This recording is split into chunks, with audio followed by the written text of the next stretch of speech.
Welcome है आप सभी का करीम टेक्निकल इंस्टीट्यूट में। दोस्तों, पीछे वाला जो क्लास था हमारा वॉशिंग मशीन का, उसमें हम लोग सीखे थे कि वॉशिंग मशीन के अंदर कौन कौन से पार्ट लगे होते हैं और वॉशिंग मशीन कितने टाइप की होती है और सब चीज़ ये सब समझ चुके थे। अब समझना है इस दूसरे वाले क्लास में, मतलब क्लास 2 में, मतलब कि डे 2 में ये हमें समझना है कि ये जो हमारे इलेक्ट्रिकल पार्ट लगे होते हैं वॉशिंग मशीन में, सेमी ऑटोमेटिक वॉशिंग मशीन में, वो कौन कौन से होते हैं और उनके काम क्या होते हैं, तो ये चीज़ जानना है। तो चलिए शुरू करते हैं। और जो लोग फर्स्ट डे वाला क्लास नहीं देखे थे, वो डिस्क्रिप्शन में इसका लिंक मिल जाएगा, आपको वहाँ पे जाके देख सकते हैं और उसको देखने के बाद ही ये सही से समझ में आपको आएगा। तो चलिए देखते हैं। यहाँ पे ध्यान दीजिएगा, यहाँ पे बहुत सारे यहाँ पे टाइमर रखे हुए हैं और यहाँ पे देखिए मोटर वगैरह रखा हुआ है। इन्हीं के बारे में सही से समझना है कौन कौन से इलेक्ट्रिकल पार्ट यहाँ पे लगे होते हैं। चलिए शुरू करते हैं। तो यहाँ पे आप देख सकते हैं, सबसे पहले यहाँ पे जो लगा हुआ है, ये रखा हुआ है, ये है वाश मोटर और ये है स्पिन मोटर। वाश मोटर काम होता है ये गियर बॉक्स को चलाना, जिससे कि वॉश करता है मशीन, हमारा कपड़ा धुलता है। और स्पिन जो मोटर है, इसका काम होता है स्पिनर को चलाना। स्पिनर मतलब स्पिन टब को चलाना, जिससे कि कपड़ा हमारा सूखता है। अब ये वाश मोटर कौन है, स्पिन मोटर कौन है, ये कैसे पहचानेंगे? देखने में तो सेम ही लग रहा है आपको, लेकिन यहाँ पे ध्यान रखिएगा, इसमें देखिए कहीं पे भी जो स्क्रू टाइट करने वाला है ना, ये नहीं है। मतलब ये कि स्पिन जो हमारा मोटर होता है, उसके ऊपर ना एक ब्रेक लगा होता है, तो ब्रेक को इसी स्क्रू पे टाइट किया जाता है, इसी होल पे टाइट किया जाता है स्क्रू के जरिए से। तो जिसमें स्क्रू लगा हो और वो स्क्रू स्क्रू टाइट करने वाला हो, मतलब वहां पे पेच कसने वाला स्क्रू लगा हो, ये बना हो होल, तो इसका मतलब है कि ये हमारा स्पिन मोटर है, ठीक है ना। और जिसमें ये होल ना बना हो या होल बहुत बड़े बड़े बने हो, उसमें कोई स्क्रू कसने लायक ना हो, तो ये हमारा हो जाएगा वाश मोटर। तो ये आपको समझ में आ गया होगा, स्पिन और वाश मोटर। दूसरी चीज, यहाँ पे हमारे पास है एक डोर स्विच। तो डोर स्विच का काम होता है कि जैसे दरवाजा खुलेगा ना, इसका संपर्क दरवाजे से होता है, स्पिन दरवाजे से। जैसे ही स्पिन डोर खुलेगा तो ये जो है पत्ती ना, ये हट जाती है। हटने से क्या होगा, ये सीरीज में कनेक्शन रहता है, सप्लाई हमारी यहीं पे रुक जाती है, अंदर नहीं जाती है, जिससे कि हमारा जो स्पिन मोटर है ये कार्य करना बंद कर देता है। ये चीज़ अगर नहीं कराया जाएगा तो जानते हैं क्या होगा कि ये मशीन बहुत तेजी चलती रहेगी, स्पिन टब, और कोई उसमें हाथ डाल देगा तो उसका हाथ फ्रैक्चर हो सकता है, उसका हाथ टूट सकता है। इसीलिए ये सेफ्टी स्विच दी गई है, ताकि इसको, इसका नाम डोर स्विच फिलहाल है, ये सेफ्टी प्रोवाइड करता है की सप्लाई को कट कर देता है और ब्रेक लग जाता है, जिससे कि स्पिन मोटर रुक जाता है।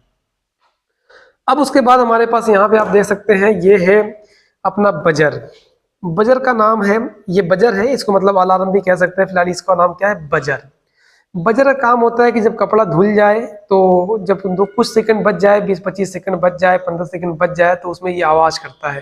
तो ये जब आवाज करता है, इसे समझ में आता है कि हाँ, हमारा जो कपड़ा है वो धुल चुका है और जाके हमें कपड़े को निकालना चाहिए। तो यहाँ पे देखिए, उसके बाद फिर मशीन अपनी बंद हो जाती है। ये है, इसके दो पॉइंट होते हैं कि ये और एक ये, एक पे न्यूट्रल, एक पे फेस चला जाता है, तो ये आवाज करता है कपड़ा धुलने के बाद। फिर उसके बाद आपको मैं बता दूं कि यहाँ पे हमारे पास बहुत सारे टाइमर हैं। और पहले एक चीज और देख लीजिए, यहाँ पे क्या है, ये है कैपेसिटर। वॉशिंग मशीन में एक ऐसा कैपेसिटर लगाया जाता है जिसमें दो कैपेसिटर होते हैं, एक ही कैपेसिटर में दो कैपेसिटर। देखिए यहाँ पे दो तार ये हो गए और दो तार ये हो गए, एक कम एमएफडी का है और एक ज्यादा एमएफडी का है।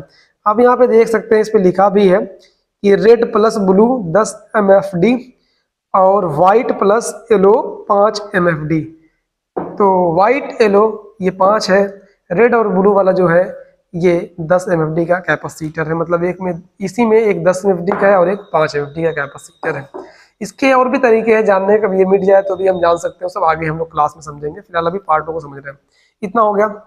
उसके बाद देखिए, यहाँ पे एक है स्पिन टाइमर।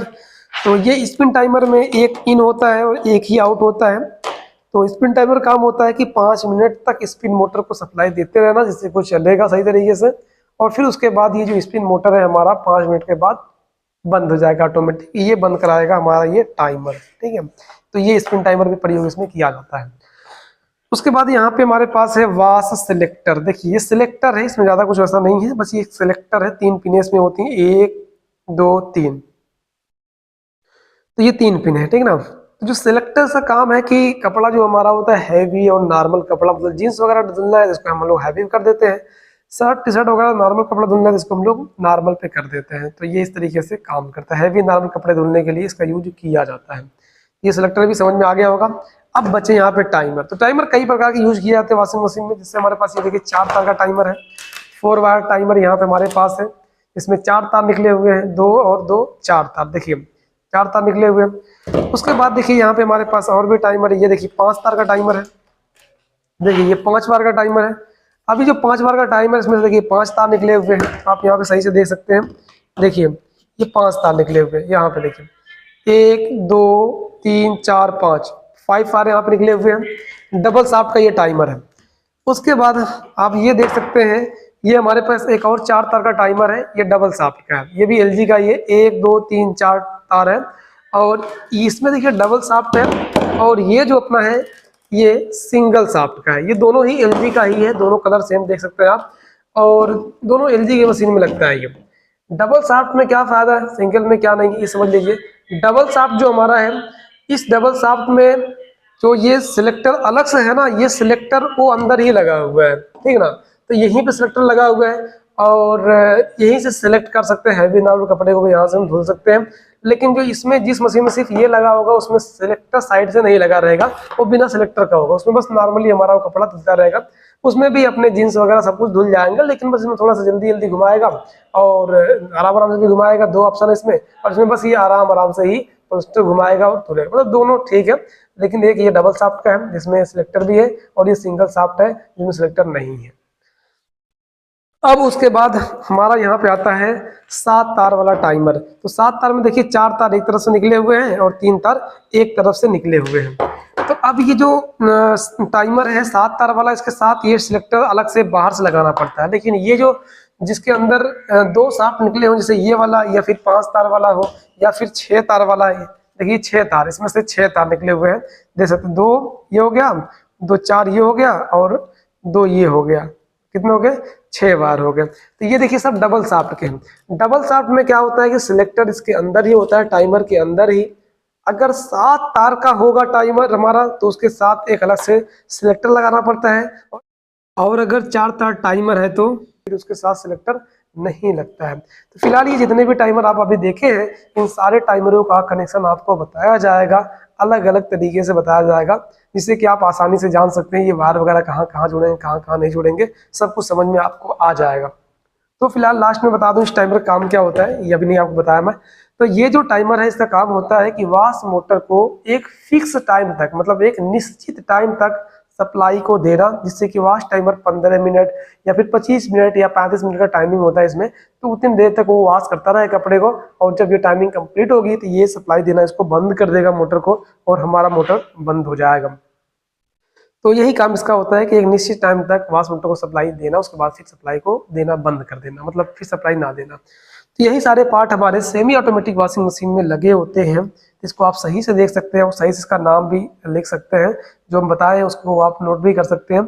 और फिर आगे वाले क्लास में, मतलब जो क्लास 3 रहेगा, उस 3 वाले क्लास में, क्लास 3 में हम लोग जानेंगे इसकी वायरिंग। पहले 4 तार के साथ जानेंगे, फिर 5 तार के साथ जानेंगे, फिर 6 तार टाइमर के साथ जानेंगे, फिर 7 तार टाइमर के साथ जानेंगे। तो धीरे धीरे वायरिंग कंप्लीट होगी, फिर उसके बाद और भी उसमें चीज़ें हैं उसको समझेंगे, फिर फॉल्ट फाइंडिंग समझेंगे, टेस्टिंग समझेंगे। इस तरीके धीरे धीरे बहुत जल्दी हम लोग पूरे वॉशिंग मशीन को बनाना सीख लेंगे, और फिर आप लोग अच्छी तरीके से वॉशिंग मशीन बना सकते हैं। फिर उसके बाद ये जब खत्म होगा सेमी ऑटोमेटिक, तो फिर फुली ऑटोमेटिक चलेगा। तो बस आज के लिए इतना ही।